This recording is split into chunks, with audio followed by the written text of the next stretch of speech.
오늘은 아버지와 아들이라는 제목으로 우리 가정 안에서 스승의 역할이 무엇인지 한번 생각해보는 그런 시간이 되었으면 좋겠습니다. 오늘 본문에 등장을 하고 있는 아브라함 그리고 이삭, 이 두 사람은 성경 역사 속에서 매우 중요한 인물 가운데 한 사람들입니다. 아브라함은 믿음의 조상이지 않습니까? 그래서 모든 믿는 자의 아버지가 아브라함입니다. 모든 믿는 자의 조상, 그러면 아브라함, 그렇게 말할 수 있는 겁니다. 그리고 이삭은 그 아브라함의 씨이고, 더 나아가서 장차 오실 메시아 되신 예수 그리스도를 상징하고 예표하는 인물이 바로 이삭입니다. 그래서 이 두 사람은 성경 구속사 역사 속에서 매우 중요한 위치를 차지하고 있는 두 사람입니다. 그런데 오늘 본문을 보면 이 아버지 아브라함과 아들 이삭 사이가 정말 아름다운 관계, 우리에게 감동을 줄 수 있을 만큼 정말 아름답고 건강한 그런 관계를 우리에게 보여주고 있습니다. 그래서 오늘 아들 이삭에게 아버지 아브라함은 중요한 스승의 역할을 감당하고 있는 것을 볼 수 있는데, 그 이삭에게 삶을 살아갈 때 중요한 가치관, 그 가치관이 무엇인지 분명하게 가르치고 또 그 가치관이 무엇인지 분명하게 세워주는 장면이 오늘 본문에 등장을 하고 있습니다. 먼저 오늘 아브라함에 대해서 먼저 살펴볼 텐데 1절을 우리 한번 같이 읽습니다. 1절입니다. 그 후에 하나님이 아브라함을 시험하시려고 그를 부르시되 아브라함아 하시니 그가 이르되 내가 여기 있나이다. 하나님이 아브라함에게 나타나십니다. 아브라함에게 나타나셔서 나타나신 목적을 말씀을 하고 있죠. 왜 나타나셨어요? 아브라함을 시험하기 위해서 나타나셨어요. 아브라함이 시험을 하기 위해서 나타나는데 그 시험 문제가 보통 문제가 아니에요. 정말 아브라함에게는 까무라치게 놀랄만한 그런 시험입니다. 자, 2절을 보십시오. 여호와께서 이르시되 내 아들 내 사랑하는 독자 이삭을 데리고 모리아 땅으로 가서 내가 네게 알려준 그 산 거기서 그를 뭐하라고요? 번제로 드려라. 이 말을 듣는 순간 아마 아브라함이 길을 의심했을지 몰라요. 예? 하나님 지금 무슨 얘기하고 계시죠? 내가 잘못 들은 것 아닐까요? 아마 이런 반응이 있을 수 있습니다. 정말 충격적인 그런 시험 문제를 제시하는 거예요. 아니, 주셨다가 빼앗는 것도 유분수지 생명을 주었다가 생명을 빼앗아 가겠다고 하시니까 얼마나 충격적이겠어요. 얼마나 어처구니 없는 당황스러운 일 아니겠습니까? 그런데 오늘 아브라함의 반응을 한번 보십시오. 아브라함의 반응을 보면 그 행동도 그 반응도 보면 아무런 일이 없는 것처럼 보여요. 너무너무 자연스러워요. 당황한 기색이 전혀 성경 속에 나타나지 않아요. 오늘 3절을 보십시오. 아브라함이 아침에 일찍이 일어나 나귀의 안장을 지우고 두 종과 그의 아들 이삭을 데리고 번제에 쓸 나무를 쪼개어 가지고 떠나 하나님이 자기에게 일러주신 일러주신 곳으로 가더니 아마 이 밤에도 아브라함은 어쩌면 편안한 잠을 주무셨을 것 같아요. 그리고 아침에 일찍이 일어나서 평상시에 하던 것처럼 행동을 합니다. 반응을 합니다. 그래서 나무를 쪼개어서 종을 데리고 그리고 번제물이 될 아들을 데리고 길을 떠나서 하나님이 지시한 곳으로 갑니다.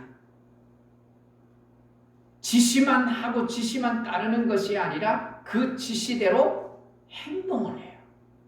행동. 이것은 아브라함이 그냥 하나님 앞에 자신의 모습을 보여주기 위한 퍼포먼스가 아니에요. 진정으로 하나님의 하신 말씀에 순종하는 거예요.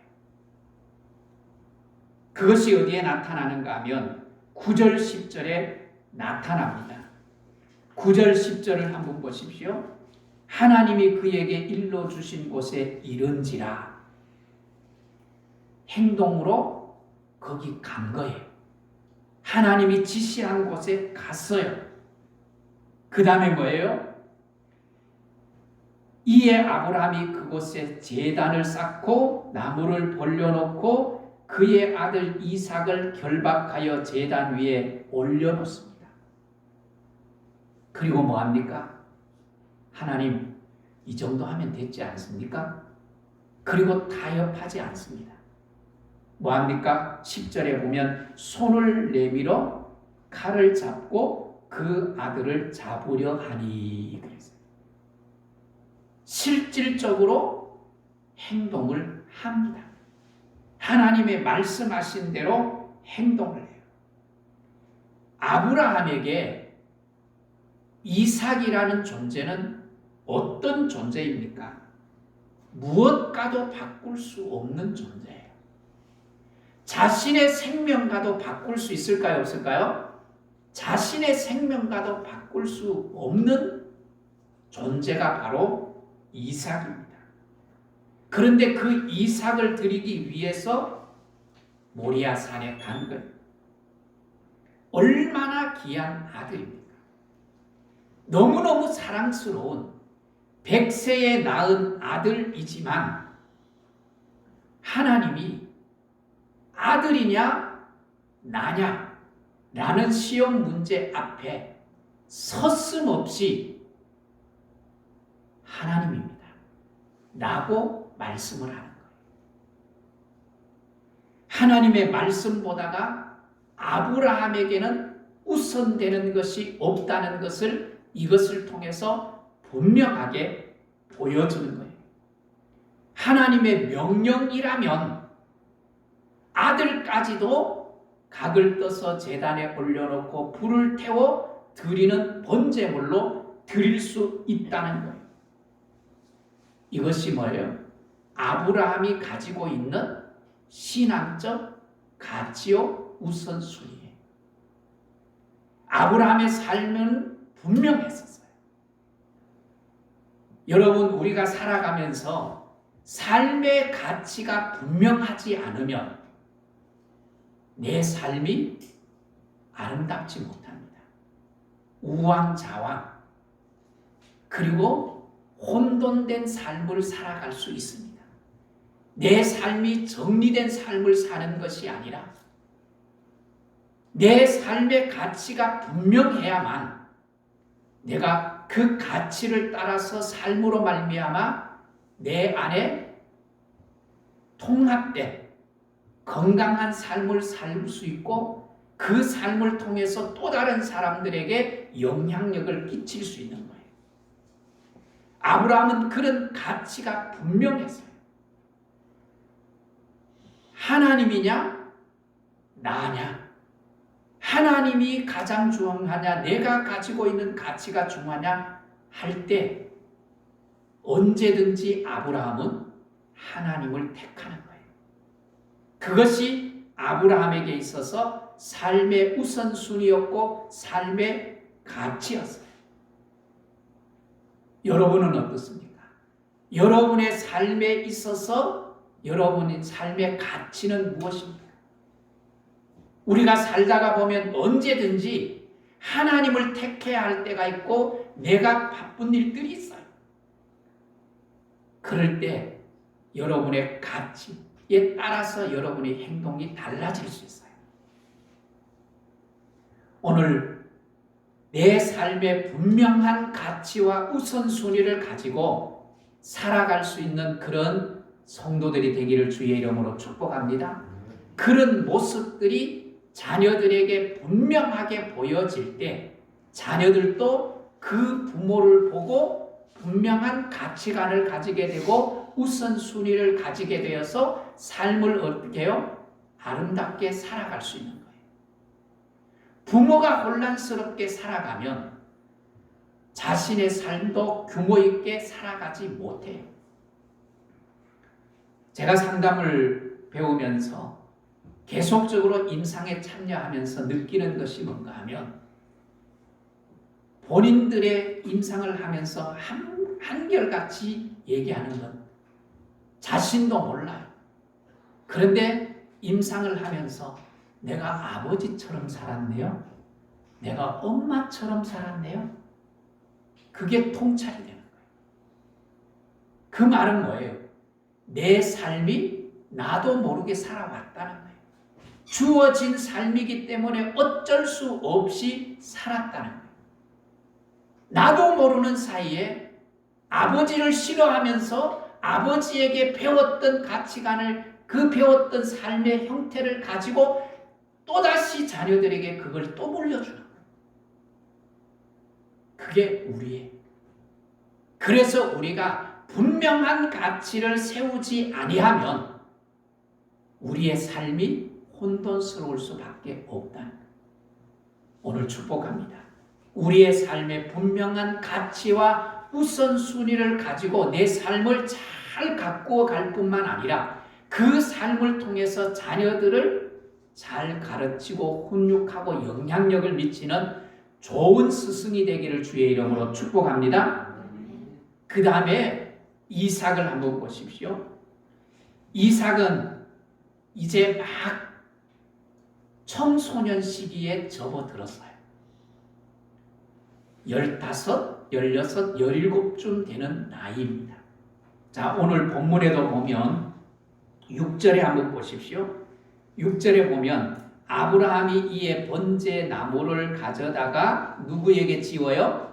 그의 아들 이삭에게 지우고 그랬어요. 아직도 짐을 지고 갈 수 없는 어린 아이가 아니에요. 이제는 어느 정도 짐을 질 수 있는 나이가 되었다는 얘기예요. 청소년기. 이 청소년기에는 어떤 특징이 있어요? 자의식을 형성하는 시기예요. 그래서 청소년 시기에는 고민이 참 많습니다. 내가 누군지, 내가 누구지? 어디서 왔지? 어떻게 살아야지? 무엇을 위해 살아야지? 이게 청소년들의 과제예요. 내가 누군지를 알아가고 자기를 세워가는 시기.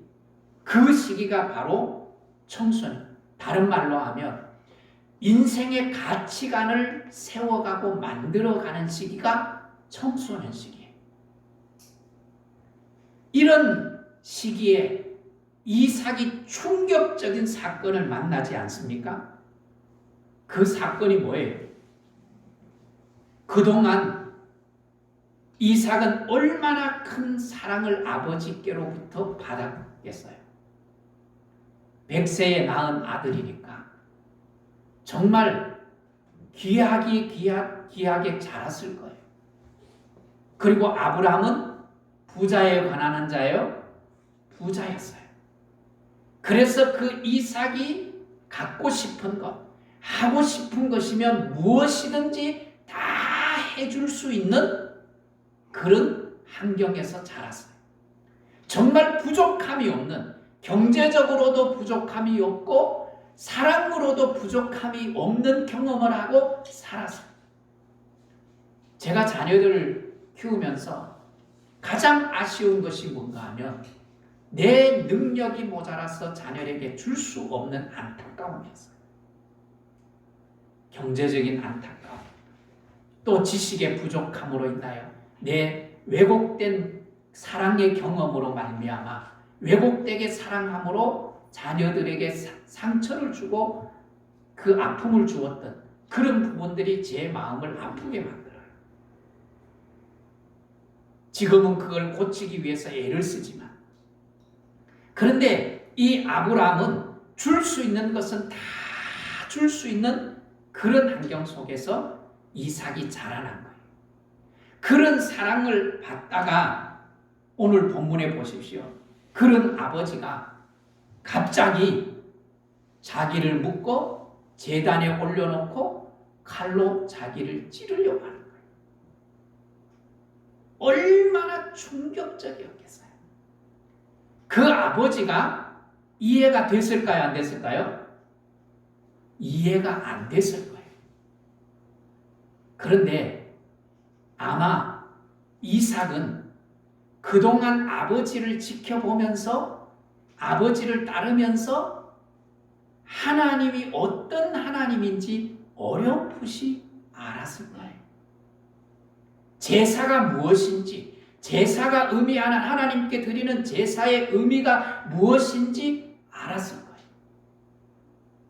그래서 아버지와 함께 가다가 이삭이 아버지께 묻잖아요. 아버지, 번제를 드릴 나무는 제가 지고 가고 있는데 번제할 어린 양은 어디 있습니까? 그렇게 지금 오늘 본문에 묻잖아요. 7절 하반절에 보면 이삭이 이르되 불과 나무는 있거니와 번제할 어린 양은 어디 있나이까 묻잖아요. 그럴 때 걱정하지 마. 아브라함이 뭐라고 해요? 걱정하지 마. 그거 하나님이 다 준비해 놓을 거야. 이삭 속에는 이미 아버지의 삶을 통해서 많은 신지식들을 습득한 가운데 있었던 거예요. 물론 분명하지는 않았을 거예요. 그러니까 아버지가 묻고도 제단에 드릴 때도 그냥 순종하는, 마치 예수님이 십자가를 지면서 순종하는 것처럼. 그래서 이삭은 예수님의 모형이에요.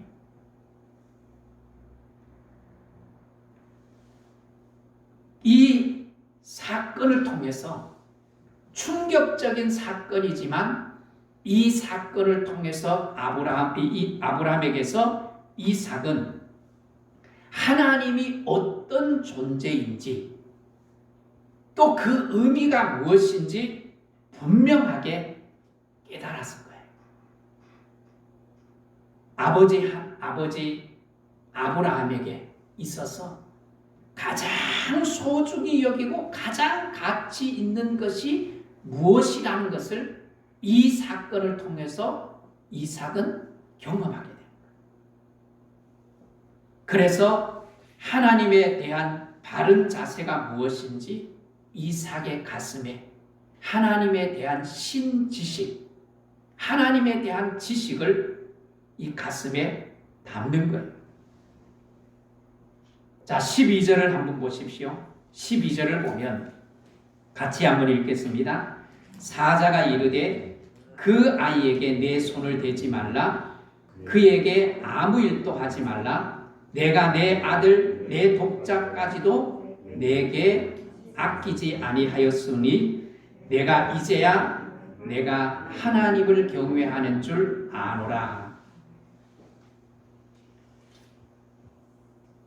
아브라함은 가장 소중히 여기는 가치관, 그 가치관이 무엇인지 여기에서 하나님께 인정을 받는 거예요. 너가 살아가면서 진정한 가치, 진정한 우선순위가 무엇인지 내가 이제야 알았다. 라고 하나님이 아브라함의 신앙을 인정해 줍니다. 이것을 통해서 이삭은 무엇을 배웠을까요? 하나님을 위해서라면 무엇도 아끼지 않고 드리는 아버지를 본 거예요. 아버지를 경험한 거예요. 자기를 가장 사랑한 줄 알았는데, 자기를 가장 아끼는 아버지인 줄 알았는데, 나보다가 더 사랑하는 하나님, 그 하나님이 어떤 존재이기에 나를 버릴 만큼, 나를 제물로 드릴 만큼 아버지는 가치 있게 여길까? 이걸 통해서 이삭의 신앙이 건강하게 세워지는 거예요. 이삭의 영적 바른 가치가 세워진 거예요. 어쩌면 당시에는 이삭이 이걸 몰랐을 수도 있었어요. 그러나 후에 우리 아버지에게는 그 어떤 것보다가 하나님이 가장 소중한 분이야. 그리고 그 하나님에 대한 관심을 가지고 그 하나님을 알기 위해서 애를 썼는지도 몰라요. 제가 어제 임상을 하면서 자기 분석을 하는데 거기에 목사님 아들 목사님이 있어요. 근데 이 목사님이 부모로부터 받은 상처들을 내어놓고 치유를 받는 과정을 치유하는 과정들을 함께 했는데 그 목사님이 부모님이 전혀 이해가 안 됐다는 거예요. 청소년 때. 남에게 맞았고 와도 너는 목사 아들이기 때문에 참아야 돼. 전도하려면 그것도 참아야 돼. 그 아이가 어떻게 알겠어요? 그게 어떻게 이해가 되겠어요? 자기들은 밥도 안 챙겨주고 밥도 잘 못 먹고 굶고 있는데 신방을 가고 가난한 사람들이 있으면 그 사람들을 더 도와주고 그런 모습이 자기들에게는 전혀 이해가 안 된다. 그런데 하나님의 은혜를 깨닫고 보니까 그리고 목사가 되어서 지금 와서 보니까 아버지의 가치관 무엇이 중요한지 이래야 알았다.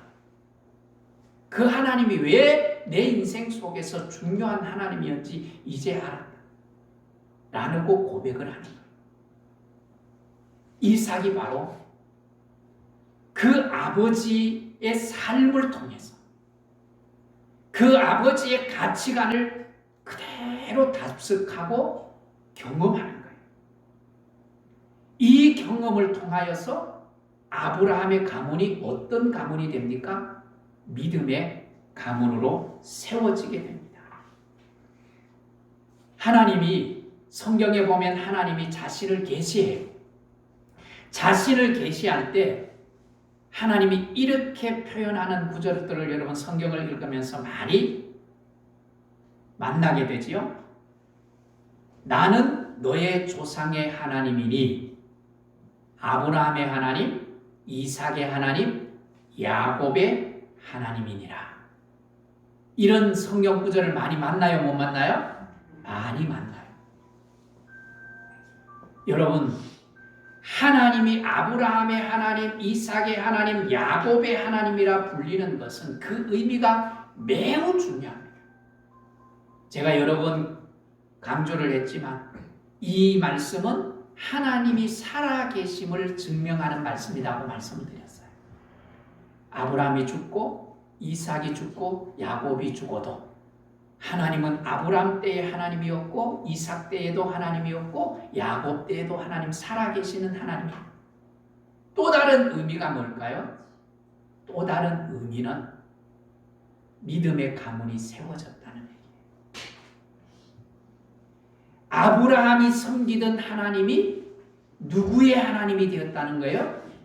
이삭의 하나님이 되었고, 이삭이 섬기던 하나님이 누구의 하나님이 되었다고요? 야곱의 하나님이 되었고, 야곱이 섬기던 하나님이 누구의 하나님이 되었어요? 요셉의 하나님이 되었고, 하나님의 아브라함의 신앙이 아브라함 때에 끝나는 것이 아니라 그 신앙이 아들에게서 손자에게서 증손자에게로 신앙의 가문이 이어졌다는 얘기예요. 이건 놀라운 일이에요. 아버지 아브라함의 믿음이 이삭의 믿음으로 그 신앙의 계보가 그 가문에서 계승이 되어져 왔다는 거예요. 그래서 야곱은 자기 아버지 밑에서 자라면서 할아버지 아브라함의 신앙도 이야기를 들었을 거예요. 그리고 자기의 눈으로 이삭의 하나님, 아버지의 하나님을 만난 거예요. 그래서 창세기 31장 53절을 보시면 야곱이 그의 아버지 이삭이 경외하는 이를 가르쳐 명세하고 그랬어요. 야곱은 아버지 하나님을 가슴에 품고 살았어요. 그래서 하나님 앞에 맹세할 때도 누구의 하나님으로 맹세한다고 말해요? 아버지 이삭의 하나님으로 내가 맹세한다. 아버지를 품고 산 거예요. 기도할 때도 아브라함의 이 할아버지 아브라함의 하나님, 아버지 이삭의 하나님의 이름으로 기도해요. 창세기 32장 9절에 보면 야곱이 이르되 내 조부 아브라함의 하나님, 내 아버지 이삭의 하나님 여호와여 그러면서 할아버지 하나님, 아버지의 하나님을 부르면서 하나님 앞에 부르짖고 기도해요. 신앙이 개선된 거예요. 여러분, 아버지와 아들, 부모와 자녀 이런 가치관들이 이어질 수 있다면 얼마나 건강한 가정으로 세워갈 수 있겠어요? 아버지가 귀하게 여기는 것이 무엇인지 배우고 그것을 쫓아 사는 그 귀한 삶,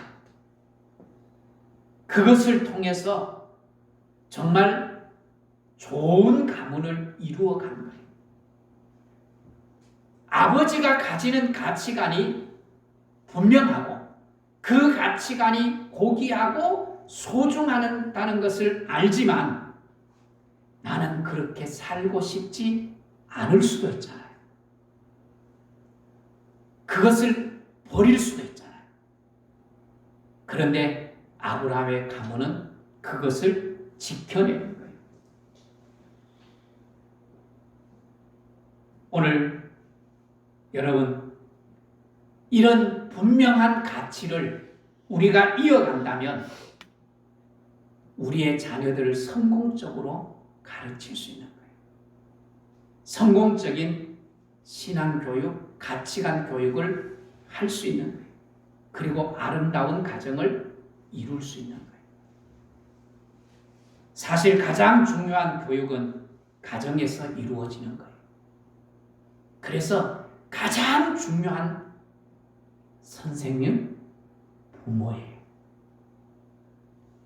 왜 우리가 이 세상을 살아갈 때 힘들게 어렵게 살아가는가 하면 부모인 아버지로부터, 부모인 선생님인 어머니로부터 세상을 살아가야 할 분명한 가치관을 볼 수 없었기 때문에 우리의 삶이 힘들게 되는 거예요. 여러분, 좋은 부모란 무엇입니까?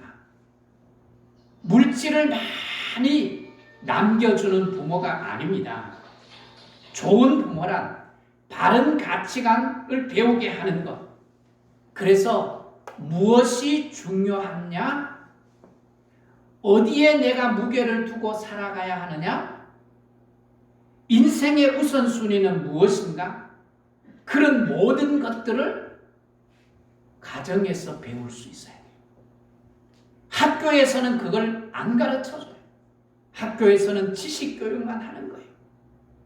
가치관 교육은 어디서 이루어져야 되는가 하면 가정에서 이루어져야만 그 분명한 가치를 가지고 이 힘든 세상을 이겨낼 수 있는 힘을 갖고 세상에 나아가는 거예요.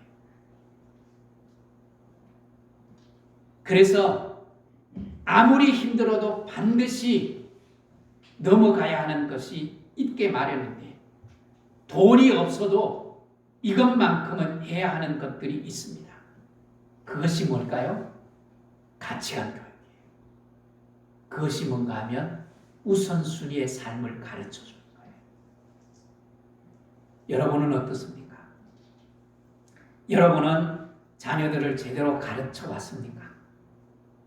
저는 이 부분에서 너무너무 부족한 사람이에요. 그러나 잘 가르쳐 보려고 또 나의 삶에서 그런 가치관을 볼 수 있도록 하기 위해서 참 애를 씁니다. 여러분, 신앙 교육을 제대로 하고 있습니까? 아니면 우선순위를 제대로 가르치고 있습니까? 성경에 보면 사무엘상에 보면 엘리 제사장의 가정 이야기가 나와요. 엘리에게 두 아들 홈니와 비누아스가 있습니다. 이들도 아버지처럼 제사장입니다. 지금으로 말하면 목사의 아들 목사입니다. 그런데 성경은 이들을 가르쳐서 뭐라고 증언하는가 하면 매우 불량하다, 그렇게 성경은 말하고 있습니다. 매우 불량한 자. 사무엘상 2장 12절에 보면 엘리의 아들들은 행실이 나빠 여호와를 알지 못하더라. 왜 여호와를 모르겠어요? 예배 드리는 법을 왜 모르겠어요? 그 말은 뭐예요? 하나님을 모르는 것이 아니라 하나님을 무시했다는 거예요. 하나님을 안중에도 두지 않았다는 얘기예요. 그래서 뭐예요? 제단에 번제를 드리기 전에 그걸 먼저 자기가 먹어버리는 거예요. 삶은 고기 먹고 싶지 않다. 생고기를 내게 달라. 그래서 제단에 올리기도 전에 그 제물을 빼앗아가. 그뿐만 아니라 더 심각한 죄는 무엇인가 하면 사무엘상 2장 22절에 보면 엘리가 매우 늙었더니 그 아들들이 온 이스라엘에게 행한 모든 일과 해막 문에서 수종드는 여인들과 동침하였음을 듣고, 그래서 요사이 사회 국회의원들 가운데 선거철을 앞두고 성비위 사건 때문에 지금 계속 떠들고 있잖아요. 이 제사장인 아들 홈니와 비누아스가 성비위 악행을 저지르는 거예요. 그것도 성전에서 수종드는 여인에게. 그런데 여러분, 이것에 대한 책망을 보십시오. 하나님이 이 두 아들을 책망하는 것이 아니라 선생님, 부모인, 교사인 그 역할을 감당했던 엘리에게 그 책임을 물어요. 사무엘상 2장 29절에 너희는 어찌하여 내가 내 처소에서 명령한 내 제물과 예물을 밟으며 내 아들들을 나보다가 더 중히 여겨 내 백성 이스라엘이 드리는 가장 좋은 것으로 너희를 살찌게 하느냐. 하나님이 엘리를 책망하는 책망의 핵심이 뭐예요? 내 아들들보다 나를 중히 여겼다. 나보다가 너의 아들을 중히 여겼다.